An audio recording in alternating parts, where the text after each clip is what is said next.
Buenas tardes, señor Presidente. Una pregunta en inglés, si puede ser.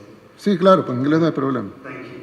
I don't think anybody could suggest that you haven't changed the face of security in El Salvador over the past 5 years. But my question is really about where things go forward from here, and specifically in terms of the thousands who are believed to have, by human rights organisations, to have no discernible link to gang crime, who are believed to have been swept up in the dragnet of arrests. Specifically, I've got a case that I've been looking at of a young man called Jose Duval Mata Alvarado, and I can pass obviously on all the details to your team. His mother was bringing food to the prison where he was at. It turns out he'd been moved to the Secot some weeks, months in fact, earlier, while she was faithfully bringing food to the prison. Seems like he's completely lost in the system, and there are 2 órdenes de liberación in his name, one as recently as June last year, and yet he's simply not been released, even though the 20 days is obviously now 6 months ago, by which time he should have been out. I'm wondering what, if your intention is to sort of work on the legal side of things, assuming you win today and that you are president for the next 5 years, to start unpicking those sorts of problems and errors in the state of exception. And secondly, if you also plan to only serve 1 more term from here, and if you don't plan to lift term limits altogether. Thank you. Well, it's important to say that every police in the world, because I find this somewhat amusing when they say, oh, but you know, in El Salvador, they arrest people, and some of the arrested are innocent. And I'm a little baffled because I wonder if in the UK, all of the arrests are of guilty people, or your police sometimes arrest innocent people. I mean, I bet there will be a percentage of people arrested by UK police, the police of the government that you work for, and they will arrest sometimes innocent people as a mistake or because they had a wrong tip, but they will go to a judicial system. If there were no arrest of innocents if there was one police in the world, one police force, UK, Spain, France, you name it, any country, the US, Canada, any police force that has 0% of margin of error, they only arrest guilty people. Why will you need prosecutors or defense or a justice system? You won't need that because the police is perfect in your country. So every country in the world will have an imperfect police. Now, it is different when you have in countries that promote ethnic cleansing, for example, or they arrest political opponents, or they arrest a minority. But in our case, all of the arrests are made to end the bloodshed that we lived for decades, and we have ended it. Now, did our police made a couple of mistakes? Of course they did. That's why our judicial system has been freed innocent people, and they will free every innocent people that the police has wrongly arrested. And we have already freed 7,000 people. Now, I would assume that the criticism may come from a hypothetical country that doesn't have any arrest of innocents. But I'm sure that in the UK they do plenty arrest of innocent people, and then they are proven innocent in court. But sometimes, and we have seen a lot of cases in the US, in the UK, in Europe, that they find them that they're innocent 20, 30 years after being convicted because they found some DNA evidence. So what does that mean? That means that you shouldn't arrest criminals? No, it means that police made a mistake and some retributions have to be made to the people that had been arrested wrongfully. But we don't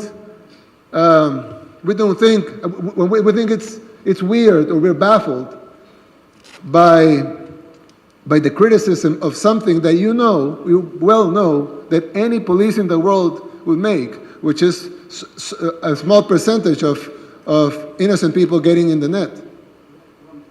One point on that, of course, yes, though, is that 75,000 people in the space of a year isn't regularly arrested by police anywhere else in the world, and that this is a unique situation with unique powers given to the security forces to make arrests on site according to criteria deemed by them. Yes, of course, because you don't live in the world murder capital. So when you don't live in the world murder capital, it's because you don't have enough murderers to fill a prison like ours. Because the difference is that in the UK is not the world murder capital. El Salvador was, by your own accounts, the world murder capital. So if we have the world murder capital, the most dangerous place in the world, the place in the world with the most murders, why is that? Because we have the place in the world with the biggest amount of murderers. So of course, you cannot arrest 70,000 people because you don't have 70,000 murderers because you're not the murder capital of the world. But we did have 70,000 murderers, and that's just a number that coincidentally is the number that we arrested. Every study made by the World Bank, by the NGOs, by the experts, way before our government established that there were at least 70,000 gang members and 500,000 collaborators. That was established not by our government, but by NGOs, by the experts in the topic. They always said El Salvador has at least 70,000 gang members and 500,000 collaborators. So you would expect that to end that, you would need to arrest 570,000 people. But of course, we want to be careful and don't arrest the lady that probably helped because she thought that she needed to help because her life was in danger. So we're sparing 85% of the tally that the organizations that you finance established way before our government. So why do we have the biggest incarceration rate in the world? Because we changed the murder capital of the world's most dangerous country, into the safest country in the Western Hemisphere. And the only way to do that is to arrest all the murderers. There's no other way to do it. Well, the other way to be to kill all the murderers, but we don't have death penalty, so we have to arrest all the murderers. So you say, why is such a big number? Well, what do you expect?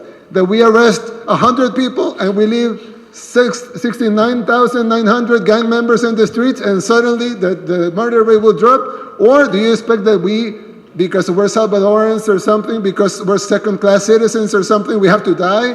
They have to kill our families, they have to kill our children, because your liberal ideas of what a democracy should be have to be respected, and since we're not using your recipe, then we have to be killed, we have to let our children be killed, we have to let the bloodshed to go on for 50 years because of imported policies from your countries, because your countries had lecturers in the 80s, the war. You had a fight with the Soviet Union, had nothing to do with us. What did you do? You financed El Salvador to fight a war between us, between brothers.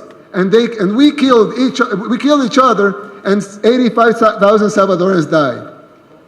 After that, 1 million displaced. They went to the US, into ghettos. They formed the gangs. Then they deport the gangs. Gangs come here. You send us another recipe. Law to don't arrest minors. Okay, but all the gang members were minors at the time. So gangs grew, and then they terrorized the country. They started killing people, and we became the murder capital of the world. Nobody could solve it. We took the recipes from the OAS, we took the recipes from the UN, we took the recipes from the European Union, we took the recipes from the United States. None of the recipes worked. More bloodshed, more people were dying. So what do? Okay, we do something and we save people. And now we're the safest country in the Western Hemisphere. But suddenly something's bad. Oh, but you shouldn't do that. You should do what I think you should do. Why? Not only we have the right to do what we think is right, and what the Salvadoran people are going to decide whether or not they want this day in free elections, but also we've proven it works.